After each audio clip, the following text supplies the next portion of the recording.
Hello mga Kemers! It's me, Mami Joyce, and for today's video, tara, samahan nyo kami sa aming quick gala. At andito nga kami sa SM Cabanatuan dahil magpapanails kami ng aking sister. Dahil dyan, isinama na namin itong mga bata para makalipot sila.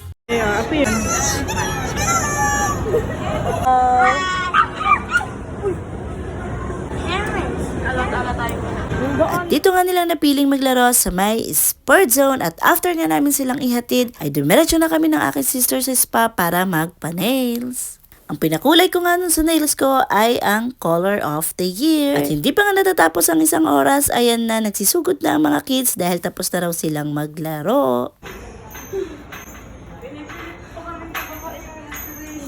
At nung nakita pa nga lang namin na papalapit sila, alam na namin ng aking sister kung ano ang kasunod nito. At after nga namin mag-lunch dito sa Mac, ay nag-crave naman ng mga bata sa milk tea at kami naman sa coffee. Kaya naman nagpunta kami rito sa may My Girl, dito lang yan sa may Kapitan Pepe.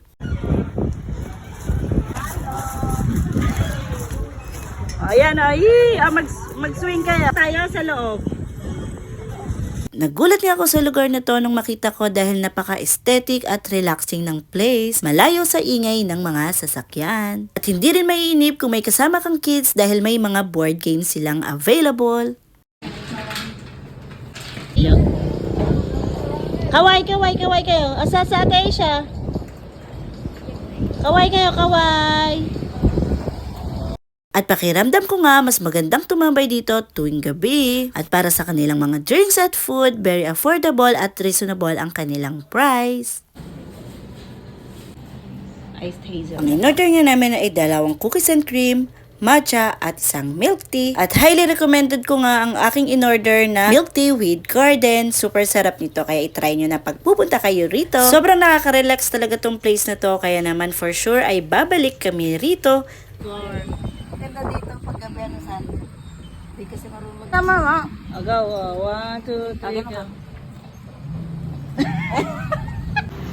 At napagkatuwaan nga namin itong cute naming pamangkin dahil nga pinagaya namin yung nasa likod ng milk tea. Na mai-serve na nga yung fries and waffles naming in-order ay in-enjoy na namin ang moments na to. Nakakatuwa lang talaga makasama ang mga bagets na to dahil hindi sila nauubusan ng kwento at hindi ka talaga maboboring sa mga kwento nila. At bukod sa makwento sila ay marami rin talaga silang mga tanong, marami silang gustong malaman at naku-curious talaga sila dito. Plus point na rin talaga na masarap ang drinks at food dito kaya mas napapasarap ang aming kwentuhan. Maganda lang din talaga na naililibot ang ating mga chikiting lalo na tuwing bakasyon nila. So ayun lang mga Kemers, I hope you like this video. Thank you for watching. See you on our next. Bye bye.